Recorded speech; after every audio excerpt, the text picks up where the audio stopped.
Hello, Scott. My captain told me that she wanted to see you. Is it related to you? Are you sick? No. Not that I know of. She didn't tell me why.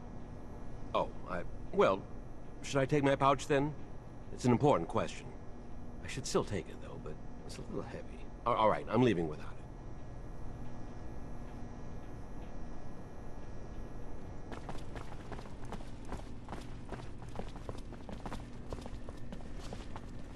I think I have a problem with going through your friend's things. I hope whatever you're looking for, it's worth it. I'm trying to find information about the past. It's personal, okay? Forget it. You couldn't understand. The officers, they aren't like us. They're above all that.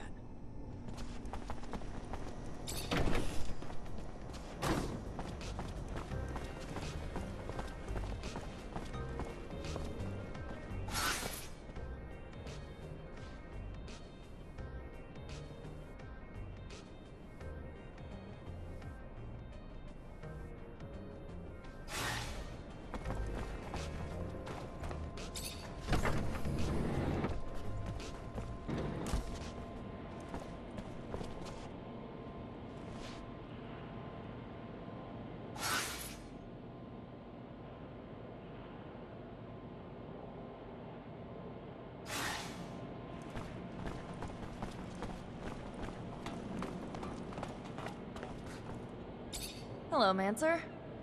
Hello? I found some of your father's letters. I knew it. Tell me. Most of the correspondence was friendly. They were very close. However, there was some tension between them over time. Some letters gloss over an expedition that they had done together, but what surprised me the most is when your father talks about a boy who was actually Scott's son. The last letter I found is a bit bizarre. I didn't really understand what he meant. What did he mean? Do you remember? Your dad begged Scott to stop the madness, warning that his wife's divorce was only the beginning of what he would lose if he couldn't face the truth. That it was too late for his son. He seemed to think Scott was on the verge of self-destruction. It's true that it's rather mysterious. Scott, a son. Did you know? No, he never told me about him. He obviously lost him. No doubt it's still a touchy subject. We have to find out what this is all about. You have to ask his wife. Did my father really mean to interfere in his family drama? Maybe that's why he disappeared? Please, Zachariah!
I'm sorry to...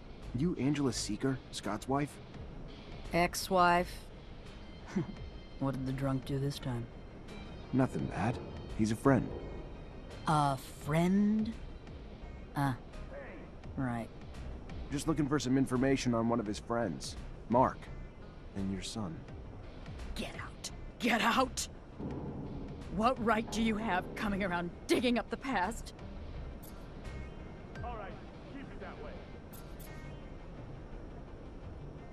Listen, I think Mark's disappearance was tied to Scott's research, and your son. And I know you were a researcher too, so I'm hoping you'll be able to help me understand the research better, and maybe even find your old friend. The drive to dissect even the smallest details, to try to understand how and why. That thirst once drove me too, but I let it go. There was no well deep enough to satisfy that thirst. I was never as involved as Scott. In truth, I began to give up my work once we had our son. The focus of my research had been the study of animal mutations with the goal of vaccine production. And always wondered if... Because of that, I had been the conduit that carried the infection to my son. Scott was more interested in genetics and its medical applications. The second our son showed signs, though, I completely stopped my research. If I hadn't told Scott, he would never even have noticed. And his answer was to swear he could find a cure. He really believed that with his work in genetics and mine in vaccination, that we could save our son. But I was too devastated to help him. All I wanted to do was spend every second with our son before he was taken away from us. Which, of course, happened. And Scott and Mark took off on a wild goose chase that he was sure would end in a cure. I didn't get it. There wasn't anything he needed that he didn't have access to in his lab. And while he was off, I was alone, and waited, and eventually got tired of it. So I asked for a divorce, and then they finally came back, with nothing to show for it. But soon Mark took off again to find what I guess were raw materials for research that Scott swore he couldn't find here. And that was the last I saw of him. That's all I know. I never found out what the research was on, and honestly, I just want to forget it all. Please, now, can you leave me be?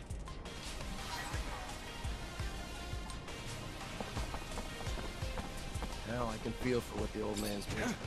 I've known some folks myself who went through the same thing. Terrible thing. Breaks couples up, you know. Stress of never being able to have kids again. Why never again?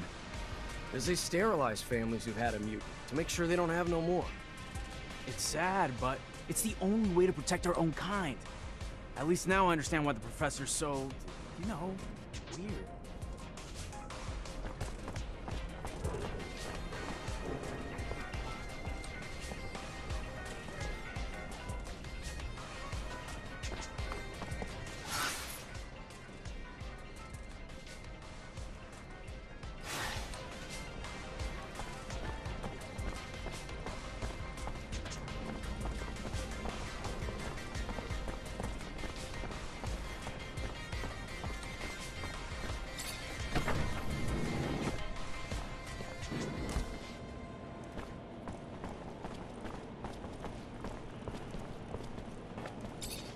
Hello, Mancer. Hello? I talked to Scott's ex-wife. So, what did she say? It's an awful story. Her son. Anyway, their son was struck by mutation. They took him away from them, of course, but it made Scott go crazy, and he was convinced that he could find a remedy. He asked for your father's help, so they left together, and were gone for a long time.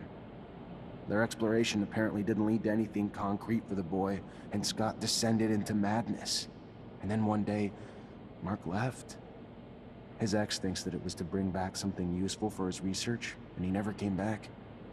Shit. So my father's disappearance is related to that poor kid? It's really awful what they must have gone through. That explains a lot about why he's so crazy, and also why he behaves as if we were his kids. Thank you, Zach. That doesn't answer all my questions, far from it, but I have a better grasp of what happened. My father disappeared by helping his best friend, who was going through a rough patch and wanted to heal his child. It's a sad but beautiful story, isn't it? I'm gonna think about all this. Thank you again.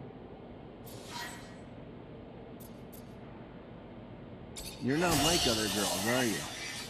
Is that supposed to be a compliment? Or are you being a wise ass?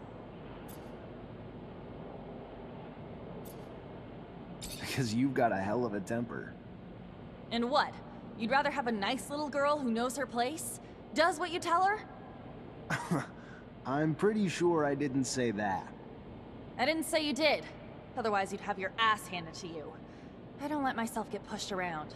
It's not a bad thing.